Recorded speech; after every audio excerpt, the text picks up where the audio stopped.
Olá, minhas queridas.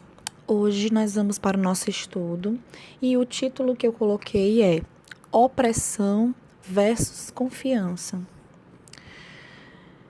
Quando o mundo, o diabo, os seus anjos e todas as suas artimanhas não conseguem nos seduzir, nos render ou nos levar para o seu lado, ele parte para opressão. Nessa fase de separação, eu nunca fui tão tentada a pecar. Eu fui muito mais tentada do que quando eu estava casada. Muito provavelmente, eles, os demônios, quiseram me proporcionar o tiro de misericórdia, porque de certa forma não foi difícil me seduzir das primeiras vezes. O difícil foi me manter no pecado, porque o meu coração sempre foi do Senhor. Eu dei e ainda continuo dando muito trabalho para eles. E eu queria ler para vocês, meninas, o que está em Daniel 3. É uma história bem conhecida, mas eu quero mostrar na Bíblia, eu acho que Deus permitiu que essa passagem entrasse para que a gente entendesse a pressão que o diabo faz com cada uma, para que ele faça a vontade dele na nossa vida, que é, em primeiro lugar, destruir a nossa fé. Em segundo lugar, destruir os nossos sonhos. Em terceiro lugar, nos fazer com as próprias mãos destruir aquilo que a gente tem de mais precioso e aquilo que Deus valoriza mais nessa terra, que é a família.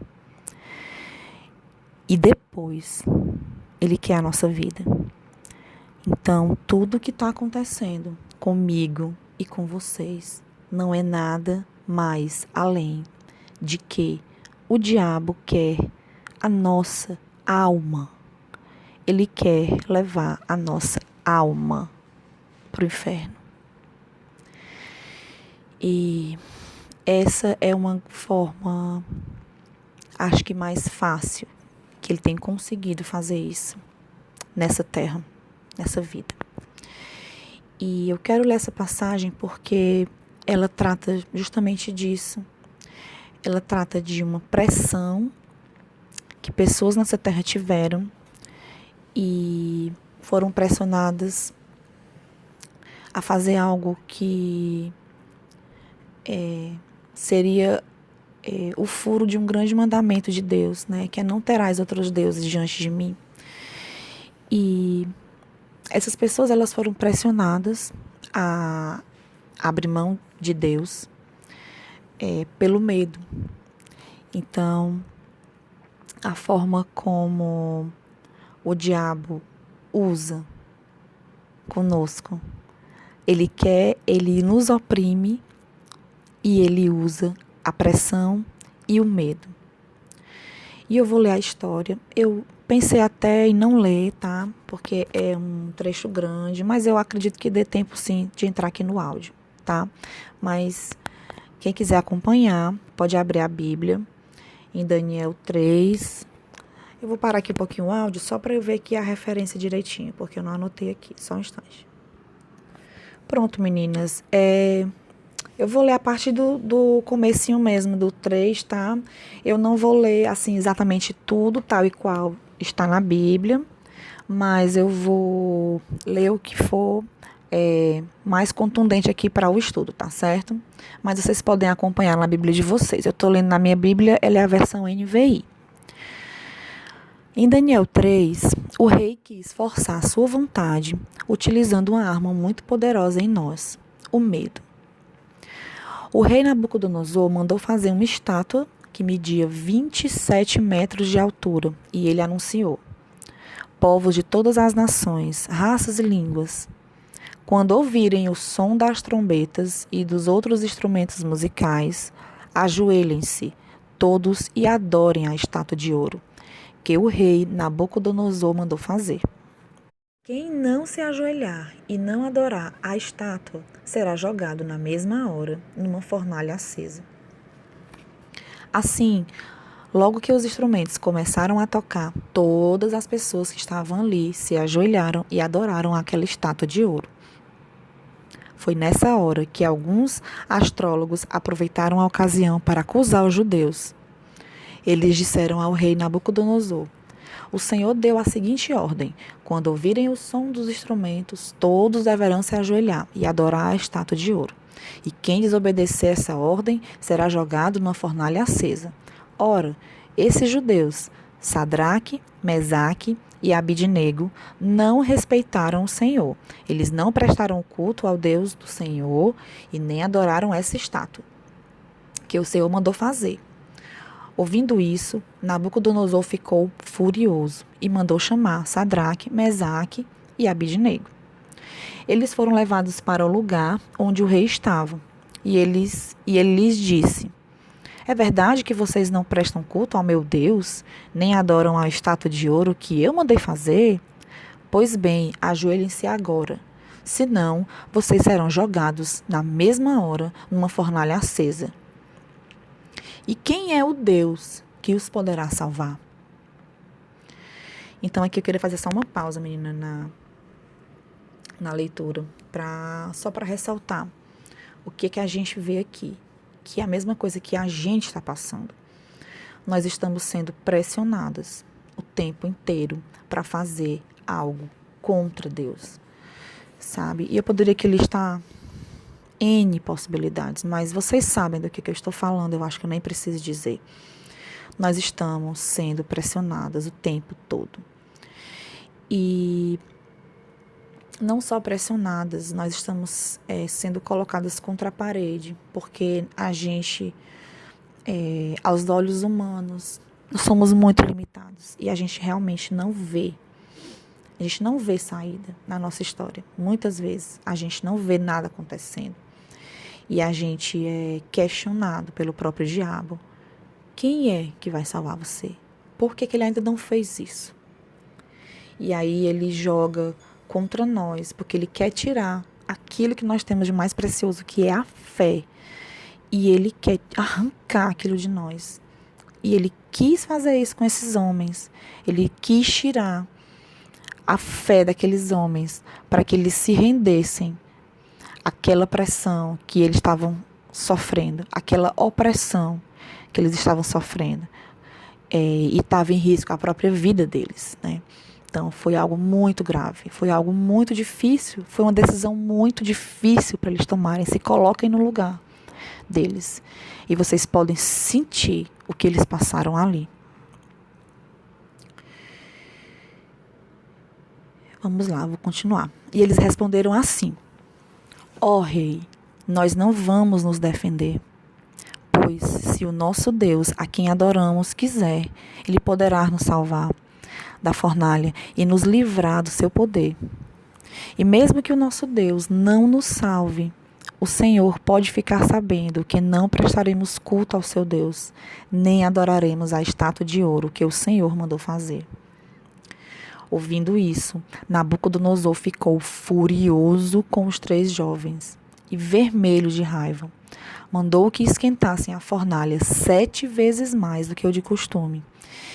E depois mandou que os seus soldados mais fortes amarrassem os 3 e os jogassem na fornalha.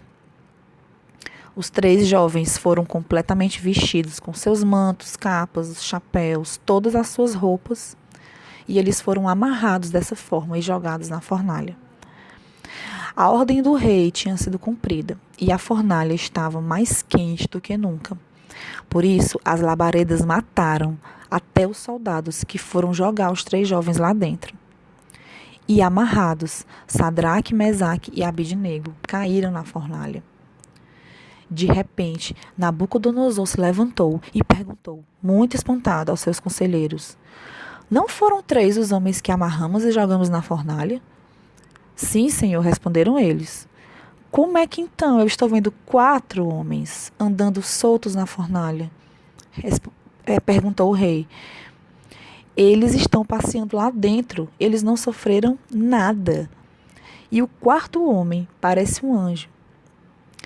Aí o rei chegou perto da porta da fornalha e ele gritou assim: Sadraque, Mesaque, Abidnego, servos do Deus Altíssimo, saiam daí e venham para cá.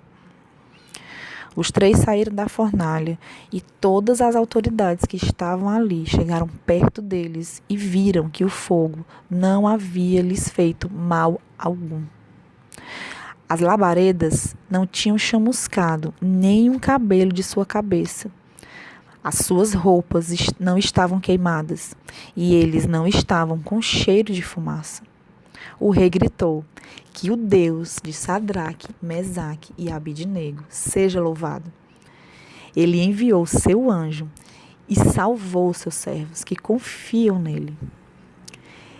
Eles não cumpriram a minha ordem. Pelo contrário, escolheram morrer em vez de se ajoelhar e adorar um Deus que não era o deles.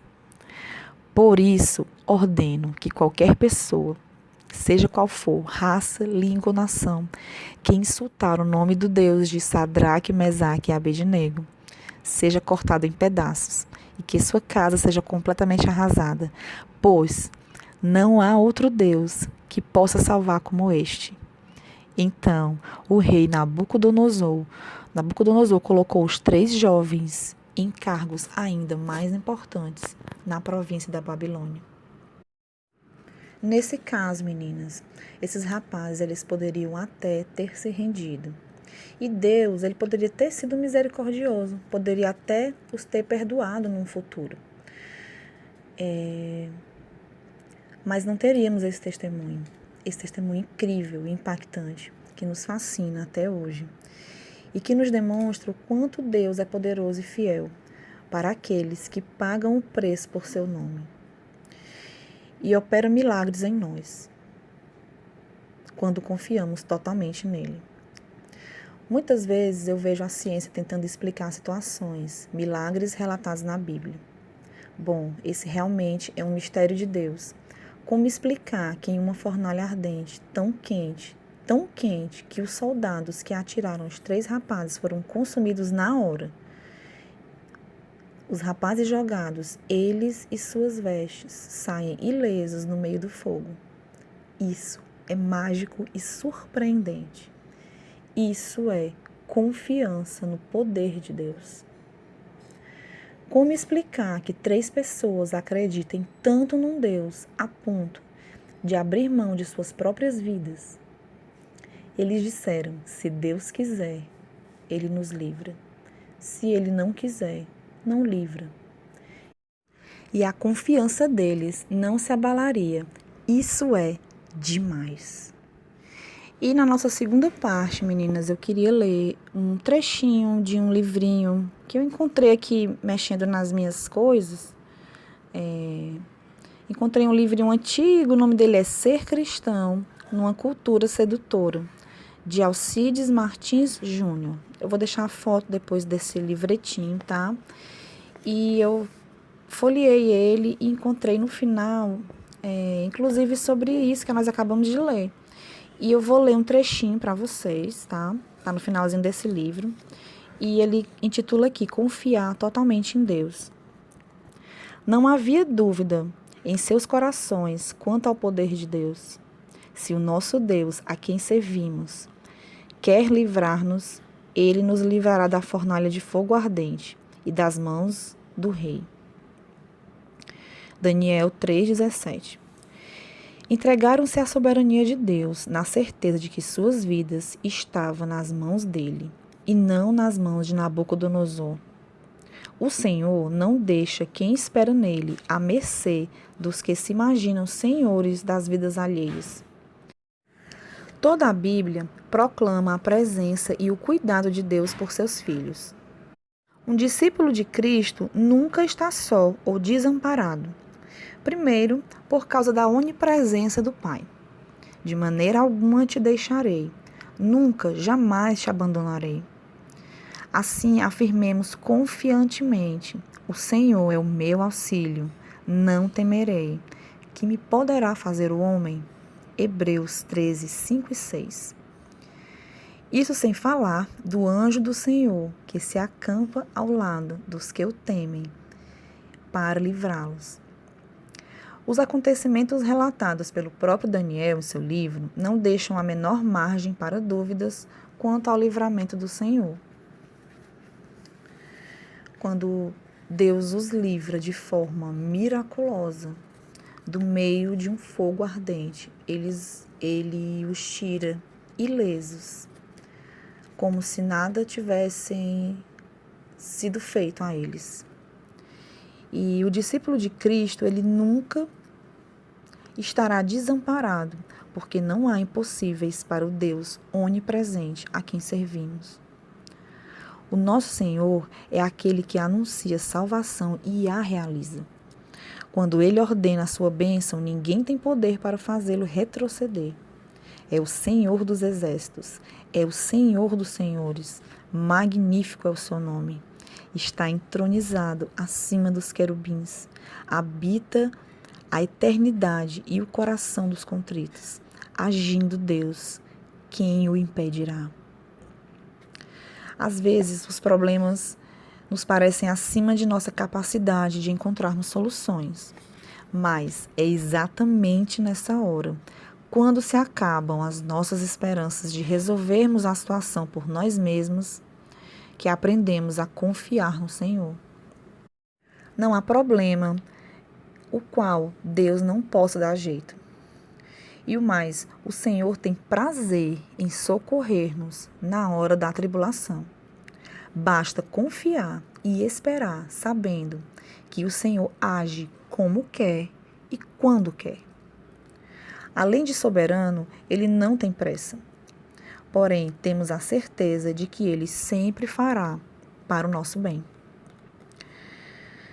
Não devemos temer os homens, nem as forças espirituais do mal.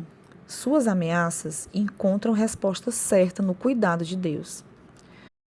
O inimigo só nos terá em suas mãos se esse for o propósito de Deus. Do contrário, ele nada pode.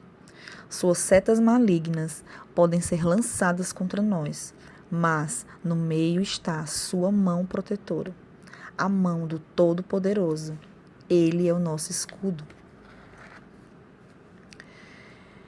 E, infelizmente, nós temos sido bombardeados por formas de pensar, formas de interpretar a palavra do Senhor.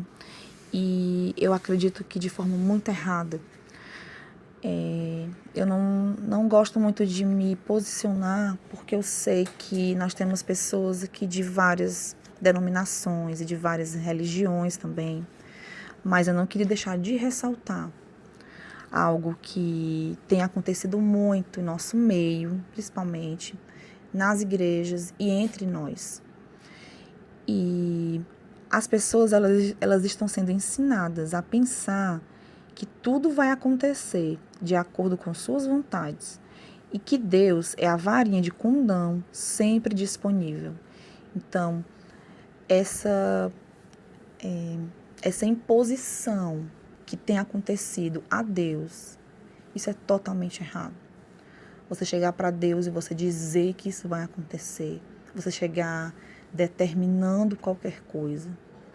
Isso, meninas, não é palavra de Deus. Isso não é profetizar. Você pode sim contar uma bênção ou algo que Deus até soprou em seu ouvido. Você pode sim pronunciar essas palavras. Mas você nunca pode entender que as suas palavras em si têm poder algum. Porque o poder está no Senhor, não em nossas palavras.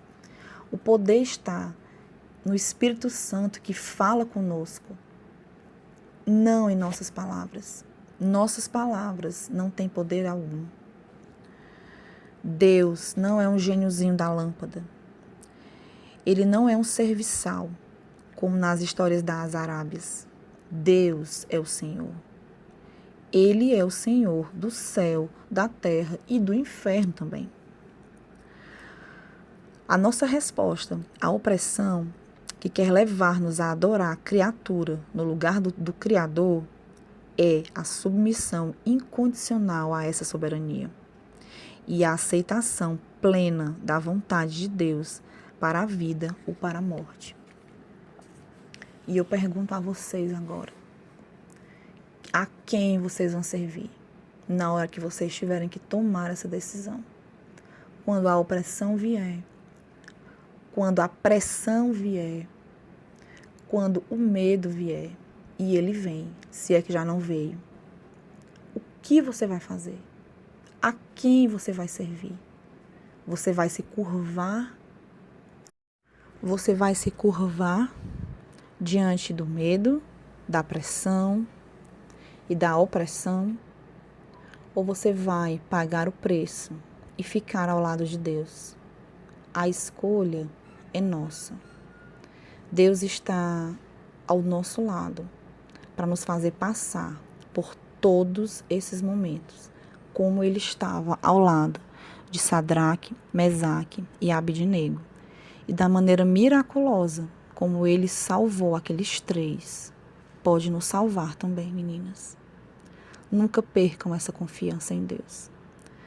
Paguem o preço por ficar ao lado do nosso Criador e do nosso Redentor, não só pelo que ele pode fazer por nós, mas porque ele merece o nosso sacrifício. Nós fomos criadas para isso. Fomos criadas para adorá-lo. Acima de qualquer coisa. Nossa missão de vida é essa. Tudo que acontece aqui em nossa vida é para que nós consigamos cada vez mais fazer isso com excelência. Porque os nossos momentos de luta e tribulação, eles nos trazem clareza de quem é Deus e do quanto nós precisamos de Deus para a nossa vida. Tanto é que sem Deus, aqueles rapazes teriam sido totalmente destruídos. E pela confiança que eles tinham em Deus, eles foram libertos e salvos daquela fornalha. Todas nós estamos vivendo a nossa fornalha. Temos a opção nas mãos de decidir como passaremos por ela. Está em suas mãos. Quanto a você, siga o seu caminho até o fim. Você descansará e, então, no final dos dias, você se levantará para receber a herança que lhe cabe. Daniel 12:13.